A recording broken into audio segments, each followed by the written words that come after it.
ini dia pelajaran yang paling ku nanti, pelajaran olahraga. Bu Cicit mengenalkanku dengan Kak Reva. Meski beda kelas, ketika jam istirahat kami sering bermain bersama. Sekarang saatnya main. Banyak anak-anak yang sering datang ke rumah untuk bermain bersama aku, teman-teman.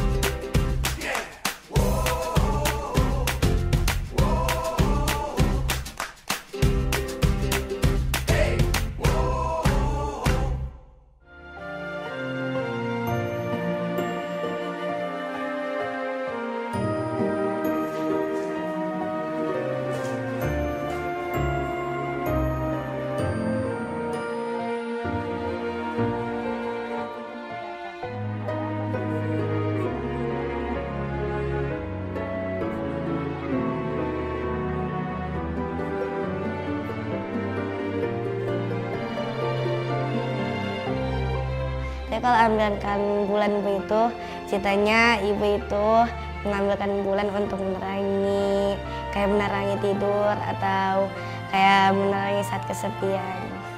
Yang aku bayangkan waktu itu pas itu ceritanya itu malam, pas malam aku mimpi, terus akhirnya aku bilang dengan ibu suruh ambilkan bulan bu, terus langsung ibu mengambilkan bulan saat aku menyanyikannya.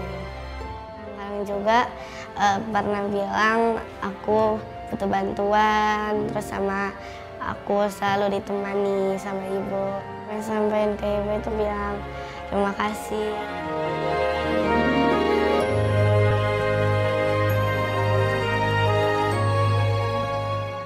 Nama saya Mesya Azahra Nafila, biasa dipanggil Mesya. Saya sekolah di SKH Negeri 01 Tangerang Selatan. Saya kelas 3, saya ingin naik ke kelas 4.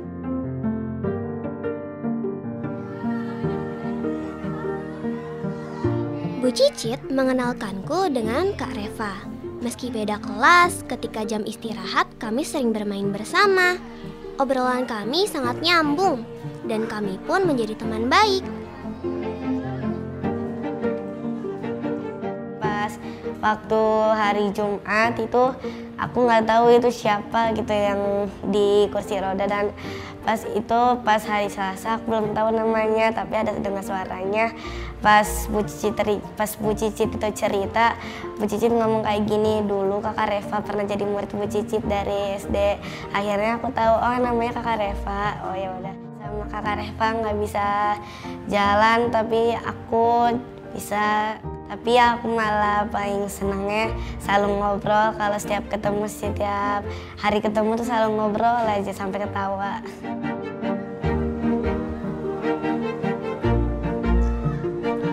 Ini dia pelajaran yang paling ku nanti, pelajaran olahraga. Aku bisa melatih kekuatan otot dan keseimbanganku di bawah hangatnya mentari pagi. Yuk kita pemanasan dulu ya teman-teman. Waktu itu pas itu terbantu sih sama ibu guru, kalau Pak Sandinya itu ngomong, ntar ibu guru yang bantu gerakin. Teman-teman tahu gak, Pak Sandi, guru olahragaku, jago banget olahraga silat. Itu loh, seni bela diri tradisional khas Indonesia. Keren kan? Nah, kita hari ini berkesempatan belajar jurus-jurus dasar olahraga silat. Perhatikan baik-baik ya teman-teman. Dulu nggak pernah diajarin silat kan di sekolah lama, cuman olahraga doang.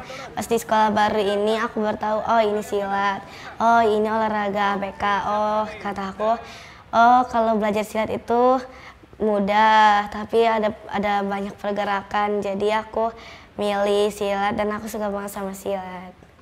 Aku pas libur, aku sama adik sepupu itu suka main silat. Terus kalau di rumah kan kadang-kadang nggak main silat. Tapi kalau pas ujian, aku diajarin sama Pak Sandi.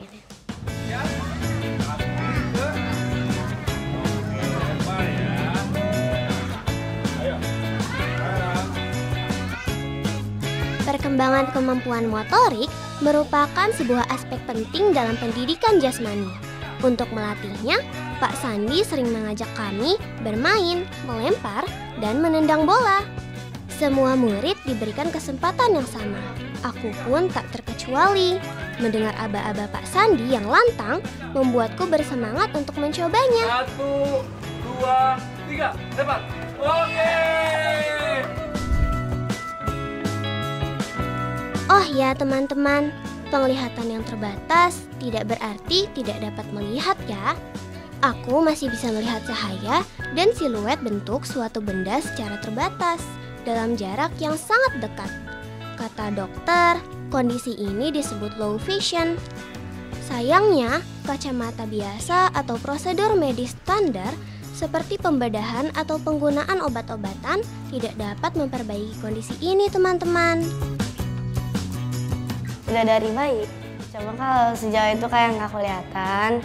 Terus kalau deket tuh kayak aku bilang kayak gini, oh berarti itu di depan ada orang. Oh kalau di jauh berarti nggak kelihatan kayak gitu.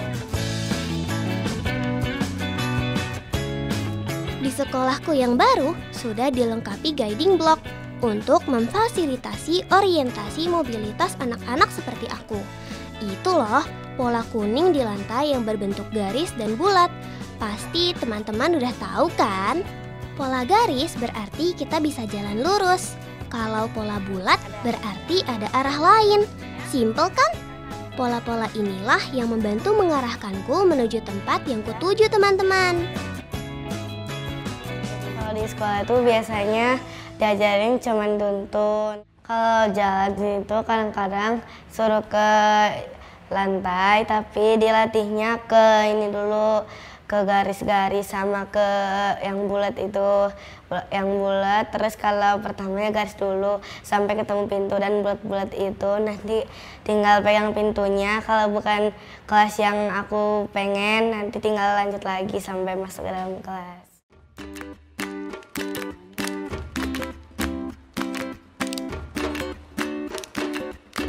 Selain mempelajari pola guiding block, Bu Cicit juga mengenalkanku cara menggunakan tongkat. Alat bantu non-optik ini memaksimalkan daya penglihatan yang masih ada, agar aku dapat beraktivitas secara mandiri di tempat-tempat yang tidak dilengkapi dengan guiding block. Dengan tongkat, aku jadi bisa tahu di depan ada lubang atau objek lainnya teman-teman. Kalau belajar tongkat itu sebenarnya aku tuh belum tahu, tapi kalau di sini baru sekarang ini aku megang tongkat sama aku baru nyasar tongkat. Buat sekali ini aku jalan pakai tongkat ke lapangan.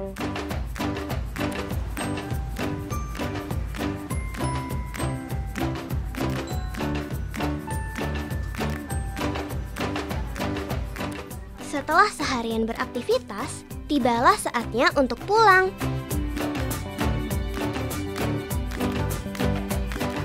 Ibu sudah menjemput ke teman-teman.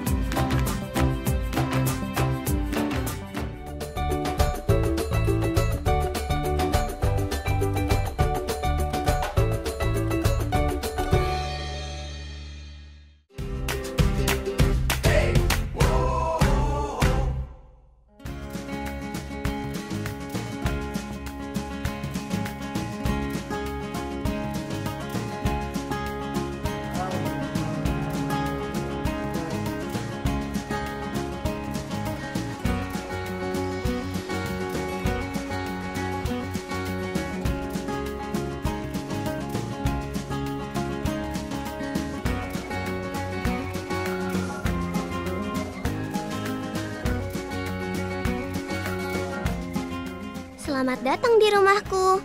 Kenalin nih teman-teman, ini adalah ibuku.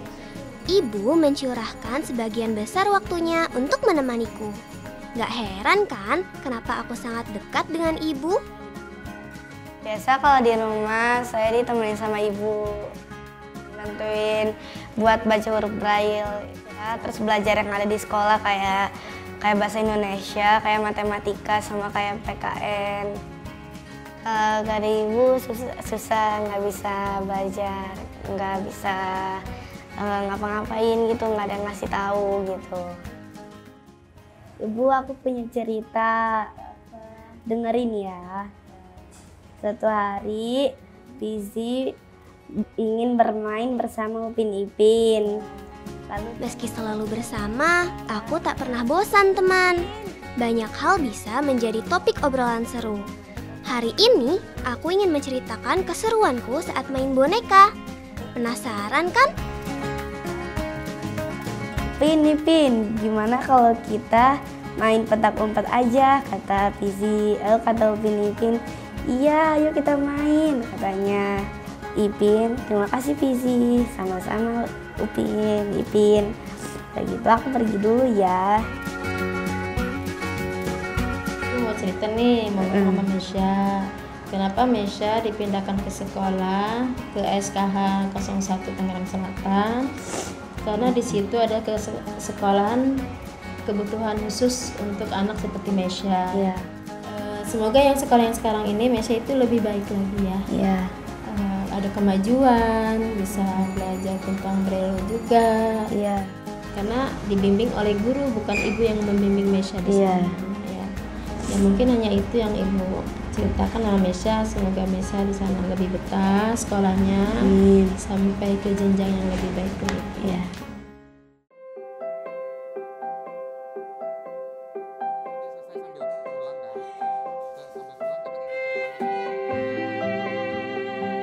Ya sebentar lagi kan kita mau pengisian e-rapot. Itu kan awalnya kan sekolahnya di sekolah umum, sekarang ini kan sekolah di sekolah khusus yang mana notabene dia juga digabung dengan anak tunadaksa. Jadi Mesya itu memang karena dia dari sekolah umum baru masuk di kelas 3 ya, jadi sebelumnya belum pernah mengenal beberapa kegiatan belajar yang khusus untuk anak-anak tunanetra. Jadi saya perkenalkan terlebih dahulu untuk pelajaran-pelajaran yang memang harus dikuasai, seperti mengenal huruf Braille, membaca, menulis. Kendala di kelas yang belajar bersama dengan anak-anak tunadaksa, sebetulnya Mesya itu membantu ya di kelas. Jadi dia bisa menjadi tutor sebaya buat teman-temannya, karena secara kemampuan dia memang kemampuannya lebih daripada teman-teman yang lain, terutama yang tunadaksa. Dan itu juga membantu saya menenangkan teman-temannya gitu ya, untuk misalnya bisa fokus ke belajar kalau misalnya kebetulan anak-anak yang lainnya sedang ramai gitu. Itu sih Bu, untuk perkembangannya sampai saat ini. Alhamdulillah dengan penjelasan tadi Ibu jadi bisa lihat bahwa di sini Mesya itu banyak berpengaruh positif kepada teman-temannya, dan yang di sekolah khusus ini ada tunarungu, ada tunagrahita, ada tunanetra, tunadaksa, dan autis. Dan memang untuk Mesya sendiri, untuk tunanetra sendiri itu baru hanya 1 siswa untuk anak tunanetra. Semoga nanti ke depannya sekolah khusus negeri yang ada di Kota Tangerang Selatan ini bisa melayani seluruh anak-anak yang ABK, anak-anak yang berkebutuhan khusus yang ada khususnya di wilayah Kota Tangerang Selatan ini, dan umumnya mungkin di luar Kota Tangerang Selatan ini. Ya anak-anak, hari ini kita belajar huruf vokal. Huruf vokal ada berapa? Ada 5. Oke, ada huruf A, lalu bukan yang vokal aja Kakak Mesya. Yang 5, I betul, apalagi? U betul, apalagi?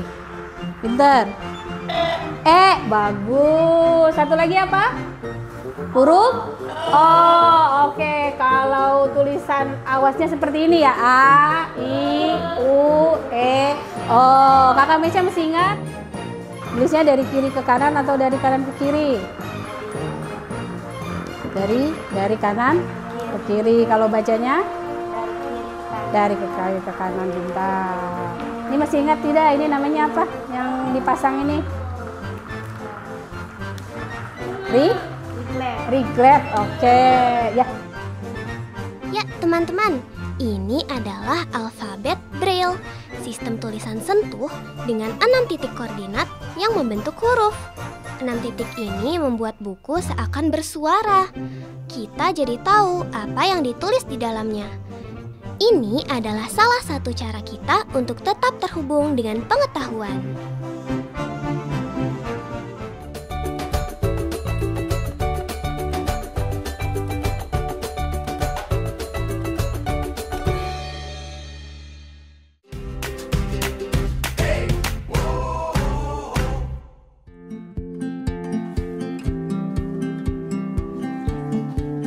penglihatan ini tidak membatasi aktivitasku, teman-teman.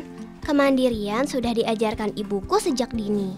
Banyak kegiatan yang bisa aku lakukan dengan caraku tersendiri. Ibu sudah seharian menemaniku belajar. Sekarang saatnya aku membantu ibu mencuci piring dan baju.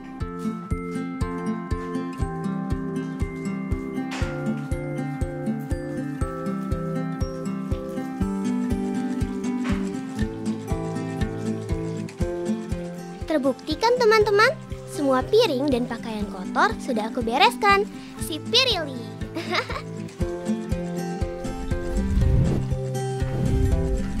Phew, capek juga ya bantuin ibu.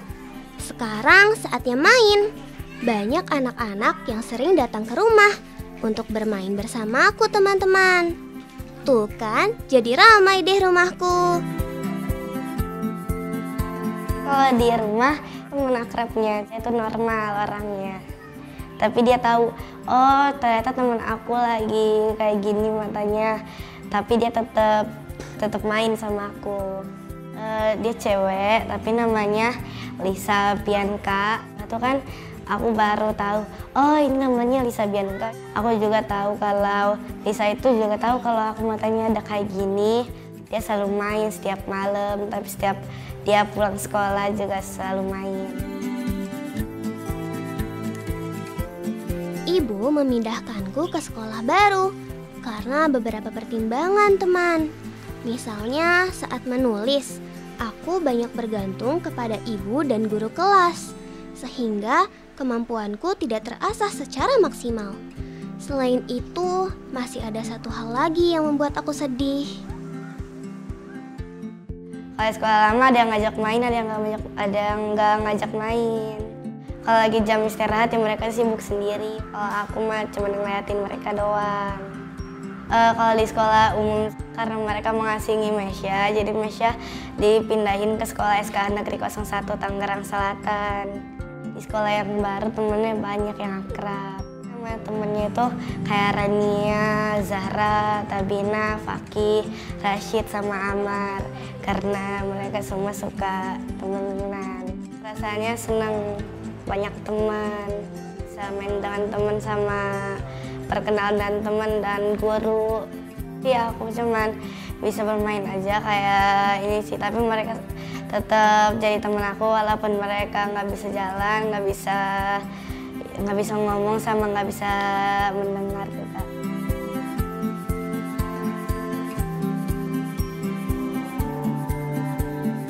Aku pengen menggapai semua impian. Kalau udah gede, jika aku udah lulus sekolah, terus aku udah kuliah sama udah kerja, aku mau jadi guru sekolah kayak Bu Cicit sama kayak Pak Agus sama kayak semuanya. Tapi aku pengen jadi kayak Bu Putri karena Bu Putri kan tunanetra juga. Cita-citanya mau jadi penyanyi.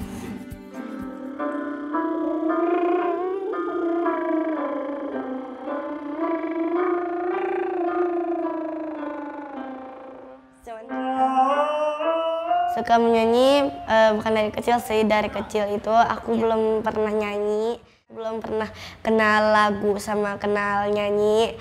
Terus pas di sekolah ini aku kenal, oh ini ada lagunya, ada penyanyinya, oh itu ada gurunya juga pas waktu itu. Selama kelamaan aku jadi tahu nyanyi itu susah dan dia harus menghafalkan lebih baik lagi. Kesulitannya di vokal, nyanyian vokalnya lebih sulit, sama nada tinggi, nada rendahnya yang sulit. Selalu belajar latihan, terus di rumah. Kalau di rumah cuma dengerin sama ikutin dari HP-nya aja. Terus kalau nggak bisa tetap harus ngapalin sampai bisa, sampai waktunya. Lirik lagunya sama, dengerin dulu sampai liriknya selesai. Terus kalau udah selesai liriknya baru bisa diikutin lagi dengan suara pelan gitu. Indonesia Pusaka sama Ambilkan Bulan, banyak banget lagu kesukaan.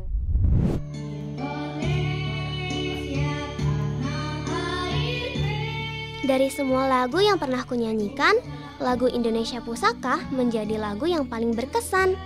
Aku membawakan lagu ini di ajang festival dan lomba seni siswa nasional tingkat kota Tangerang Selatan, cabang menyanyi Solo, SD khusus teman-teman. Waktu itu, aku berhasil menyabet juara 2. Yeay!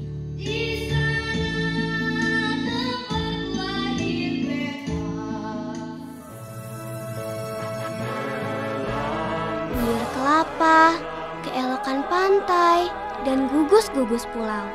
Masih ada sawah yang melindungi kita dari rasa lapar, mata air yang menjaga kita dari rasa haus. Apa yang kita bisa lihat mungkin sangat terbatas. Tapi Indonesia dalam bayangan Mesya itu sangatlah luas. Lirik lagu karya Ismail Marzuki ini membuatku mengenal apa itu rasa rindu.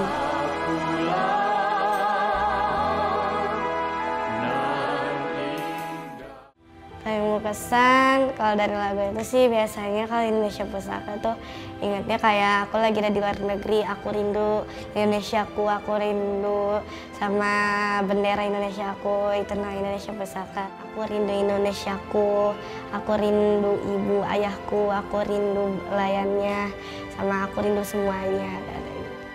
Waktu itu aku belum punya pengalaman karena mau ke Taman Ismail Marzuki itu aku disuruh ngapalin lebih itu, jadi aku ke Taman Ismail Marzuki itu udah hafal, jadi bisa langsung.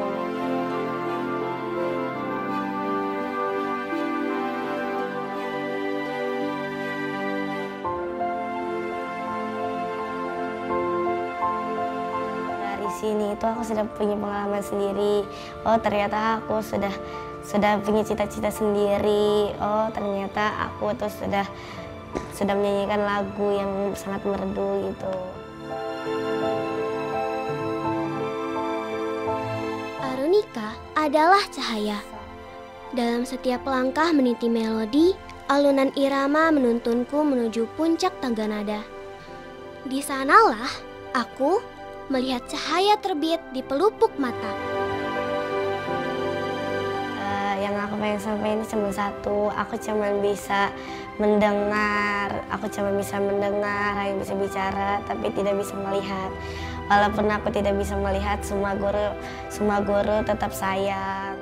Terima kasih untuk Ibu dan Bapak Guru dari SKH Negeri 01 Tangerang Selatan sudah mendidikku hingga aku tahu pelajaran di sekolah SKH ini.